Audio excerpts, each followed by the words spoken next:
I trade myself, and I'm mentoring with Ken at the moment, and it's all going quite well. So really, I'm really just getting into the peak performance side of trading. So I'm not moving too quickly, but I'm taking it step by step. So getting some consistency up together. So that's where I am with trading. Um, we'll we'll just hand it over to Ken now and let him present the webinar. Thank you, Ken. Thanks, Derek. Yeah, hi, Chris. So I've been in the financial markets for about 19 years now, and about 8 years ago now, we started to research the biological and neurological factors of trading decision making. And so in short form, we just simply call it the science of optimal decision making. And so we have some applied technologies, and that's not the point of today's conversation or any of our webinars, simply to start to inform the community, create a community that has an awareness or a building of awareness of the biological factors which affect good decision making in the trading environment. So I usually start by telling people that there's two components of the human system which actually make decision making, and one is based upon our nervous system, and this is our subconscious response, and it's simply the means by which we receive external data through our sensory modalities, and via the nervous system it causes a response back. So for instance, it's very hot outside, your nervous system pulls this data in, it then organizes itself to commence sweating in order to maintain a homeostatic temperature of 36.7 degrees. We don't have to think about these things. The second component of decision making is actually our executive functioning, our cognitive processing, which is a double-edged sword. It can be good, but it's prone to a lot of error. So the error comes by misinterpreting the data which is coming in from our nervous system. So as an example, you want to go to a football match. It's early in the morning, your friends come to pick you up, you open the door, you can feel that it's cold outside, so your subconscious response, your nervous system is saying it's cold outside. And you think to yourself, I don't want to, it is cold now, but it's going to get warmer later, and I don't want to be carrying my sweater around with me, so I'll handle a little bit of the cold in the morning. We'll be in the car anyway, because I don't want to carry a sweater later. Now, it just might so happen that it doesn't get warmer later on, and you're cold all day. So that's the way in which our cognitive processing can actually misinterpret reality, which is coming in from our nervous system, to make an incorrect decision or a suboptimal decision. The balance between the two systems, so the cognitive processing, the executive functioning, the frontal lobes receive the information and they say, it's cold outside, I'll get a sweater, and you take a sweater and everything is fine. So that's when the two systems are in balance. And so we have a very simple equation which just says the present environment multiplied by the amount of resistance that we're experiencing cognitively will equate to the degree of success that we achieve. So as an example, we have a little friend here with a light bulb on his head. That means that he has a goal or an objective. And so let's take an example that he's standing on the footpath and he wants to cross the road. He has an objective. And so he's within his present environment. His nervous system, through the sensory modalities, is picking up the movement of the traffic, the air temperature, the wind velocity. It's picking up all of this sensory data, and is now, with proprioception, is also telling him when are there gaps in the cars that he could run across the road to get to what he wants to do across the road. Depending on the amount of cognitive resistance that he's applying to this process will equate to whether or not he walks across the road. So if he has a lot of resistance in his head, which means that he has a lot of self-talk, a lot of doubt, a lot of fear-inducing self-talk, he actually might not ever walk across onto the street from the pavement. He might get halfway, run back, or if he doesn't have much resistance, cognitive resistance, he'll simply walk across the road when the opportunity presents itself. Now, this is very important in terms of trading. But what we do is we look at this very simple equation and we look at it in a different light. And we look at it in terms of the present environment. We can measure the biology of our present environment, whether with a device or without a device. We can stand on the street corner and say, okay, I'm feeling relaxed. The wind's doing this. The cars are moving this fast. There's a lot of traffic. There's not much traffic. The sound of the cars, they're going fast, they're going slow. We can quantify the present environment much the same way we can quantify the amount of resistance. Either with a device or without a device, you can simply have enough self-awareness to listen to what you're saying to yourself, for instance. And the degree, when you multiply those two components together, you'll come to a realization of how afraid or how excited are you in order to go across the road. And this can be measured as well. So in the trading environment, it's obvious that biologically we can tell the difference between a winning and a losing trade. So on the left-hand side is a losing trade, on the right-hand side is a winning trade. They're totally two different biological and what's called psychophysiological expressions. But before, as this is happening, before these two individuals, one with the losing trade has clasped her eyes, the guy with the winning trade has raised his fists in celebration. Prior to this occurring, it's like a bell curve. You have a level of biological excitement and anticipation that results in this form of body language. But it's what happens underneath the body language, which is of real importance. And this is when we can start to mitigate trades and start to focus on augmenting the biology in order for it to be in an optimal state, which is a part of what we're talking about. And how important is heart rate variability, or the ability to mitigate heart rate variability to get into an optimal trading environment. So these are some trades that we've measured the biology with the trading outcomes. And I'll show you winning trades and losing trades and the differences between the biology of the two. Specifically in terms of heart rate, which is today's conversation. Now, heart rate variability is simply a measurement of the electrical output of the heart in three different types of ranges. One range is called very low frequency, then the next range is low frequency, and the third range is high frequency. And it's just a calculation of hertz. Now, heart rate variability, these three categories of different sorts of frequencies have, through academic research, shown that they are predisposed towards creating either optimal decision making or suboptimal decision making. Now, what do they reflect? They actually reflect the movement into a parasympathetic response or a sympathetic response. And so, simply put, heart rate variability, or the beating of the heart, starts to dictate whether or not we go into an excited state of mind, or we actually go into what everybody knows as a fight-flight response. So a fight-flight response is a sympathetic predisposition, and a state of excitement and positive expectancy is what's called a parasympathetic response. And they're both based upon the nervous system, responses in the nervous system itself. So this is a winning trade in the euro, going short in the early morning hours at about 7:30 in the morning. And what you'll be able to tell, we're going to focus on this section here. And this section here is a calculation of heart rate, or the interbeat interval.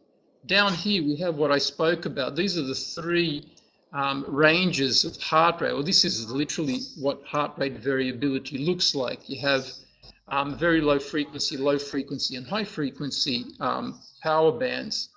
But this is the most the clearest one to be able to see what's actually happening with the heart. And in this winning trade, you can note that the power output of the heart is relatively stable, and we have this very large peak here. There's the entry of the short position, and there's the exit of the short position. And the heart rate, which you can see here, this red section here and the red section here, they're both identical. They're interbeat intervals. And they're just comparing the heart rate to abdominal breathing and to thoracic breathing. But you can notice the very large deceleration in the heart rate right about there.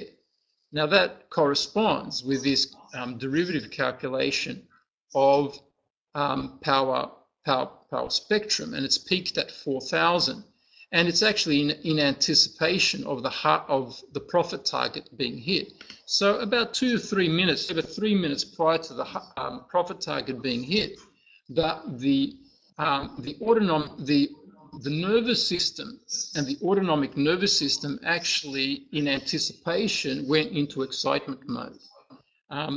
And so when we zoom into a 5-minute portion of this 40-minute recording, we can see that there's very good what's called amplitude. The peak to trough movement of the heart rate is actually very strong, which produces a strong power output, power spectrum, which produces good, healthy heart rate variability. So heart rate variability is really telling us sort of what is the consistency and the amplitude of the heart at any given point in time, which is resulting in this equation here, which during this winning trade early in the morning. So the early morning it tells us a couple of things. It's early in the morning. That means that the trader has been well rested last night. He's had a good breakfast in the morning, whatever that means for each specific person. And there are certain things which are conducive and non-conducive to have in the morning prior to trading. That's a different topic. But this trader has slept well and eaten the right foods for optimal decision making during the trading session that day. And that's produced a very good, consistent heart rate, which has high amplitude because the body is rested. So it's got a lot of energy to push the heart at maximum amplitude. So that's a winning trade. This is a winning trade later in the afternoon. So why is this an important example to look at? It's because later in the afternoon, the trader's already been trading for 5 hours and we can expect some fatigue. Now, the fatigue is going to affect the heart rate because more than likely the heart's not going to be able to be achieving an amplitude that it did early in the morning. And so, as we can see, even though it's a winning trade, which means that the level of stress that the trader is feeling or level of excitement, positive expectancy is the same as in the morning, but we notice that the range here in the morning was between 1,000 and 4,000, and all of a sudden now we're peaking at 1,000, which just tells us that the amplitude is much lower. So on the first graph, the amplitude of the heart rate was just as large as what the amplitude of the breathing was.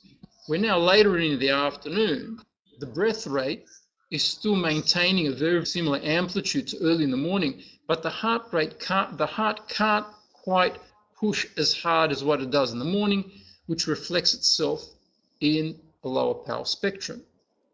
Now, this is a losing trade early in the morning. So again, we can assume that, and we can state that the trader was well rested, had the same thing to eat that he does every single morning prior to trading, but it's a losing trade.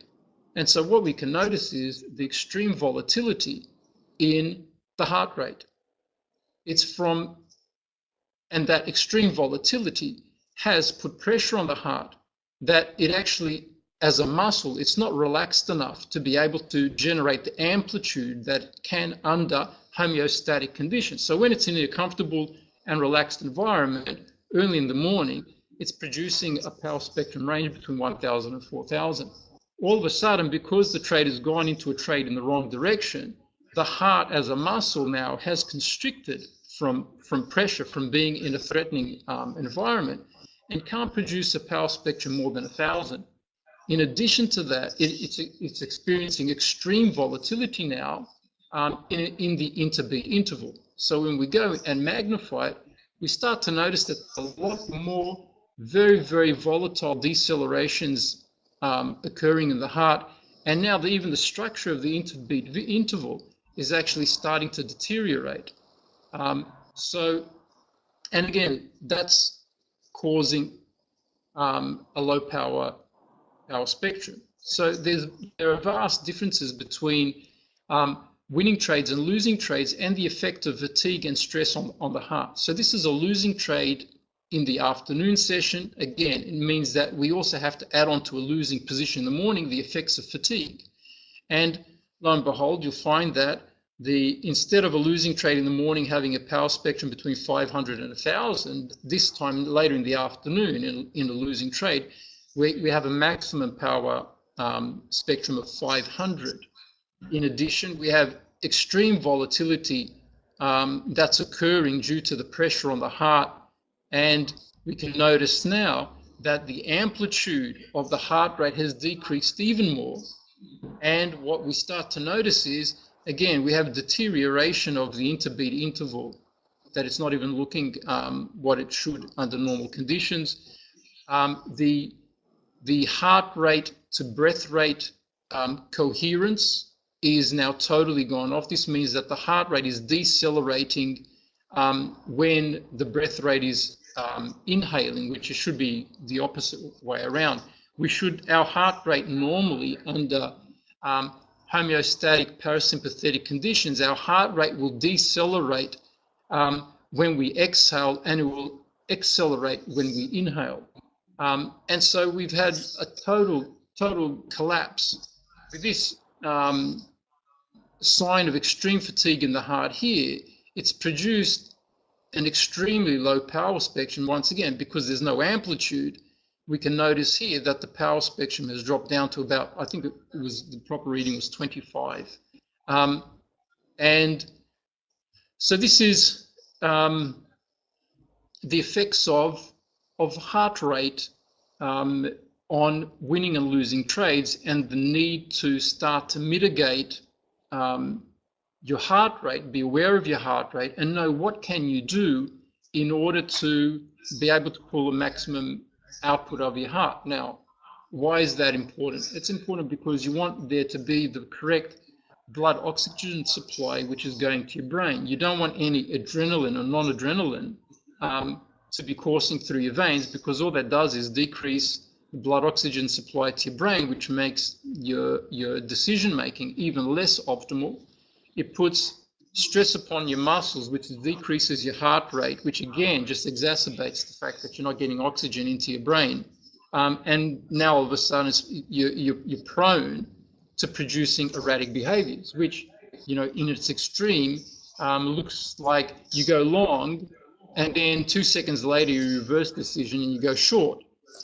30 seconds later you go long again, and then you change your mind again, you go short, and you keep on closing yourself out. It never hits your stop loss, but you keep on changing positions simply because you've gone into a sympathetic state of arousal. You don't have enough blood oxygen carbon dioxide mix that's going into your brain. Your muscles are totally constricted, and your sensory modalities now have gone offline because you've gone into vasoconstriction.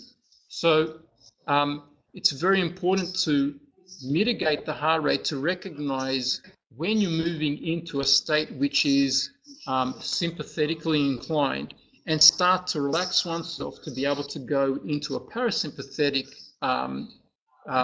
predisposition. And this next trade is a good sign of that. This is a winning trade in the morning when the trader had noticed early in the morning that he was coming on with a fever.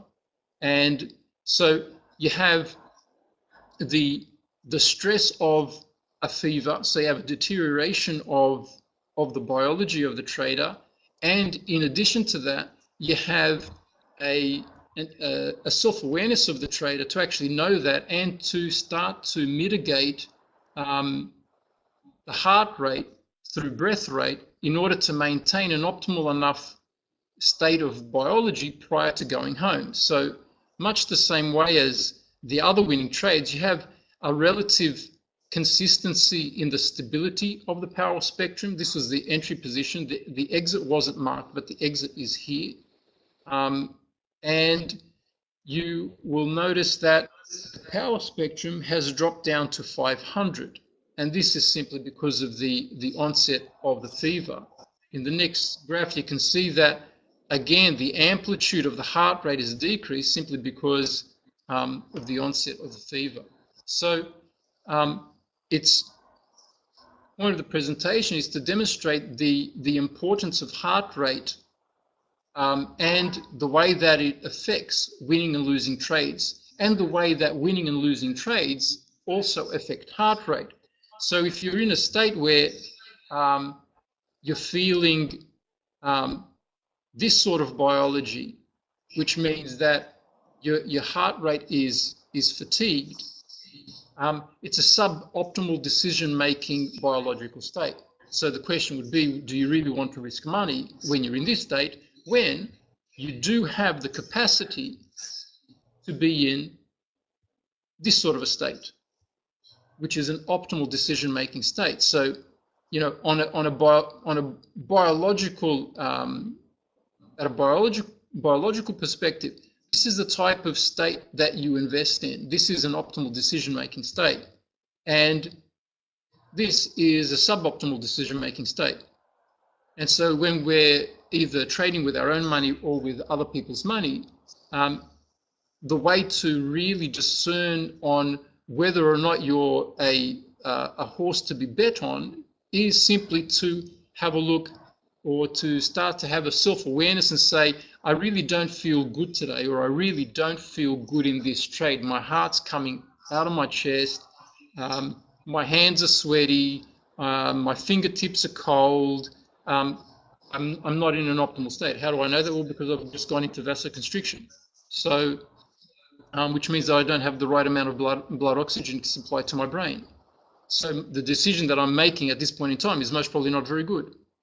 So this is what we're all on about. This is what we've been doing for the last 8 years, and now we're just starting to come out in the institutional market and host webinars with people like Derek in order just to inform retail traders of the need to start to have an awareness of these biological factors, so that they can be all the more successful in their day-to-day trading, or at least have a means by which they can monitor themselves and progress forward, because this is truly the future of trading. Will be all biological based in the next 5 years. Most institutions would have adopted it, and so we want to open this awareness up to retail traders as well. And so that'd be pretty much it, Chris.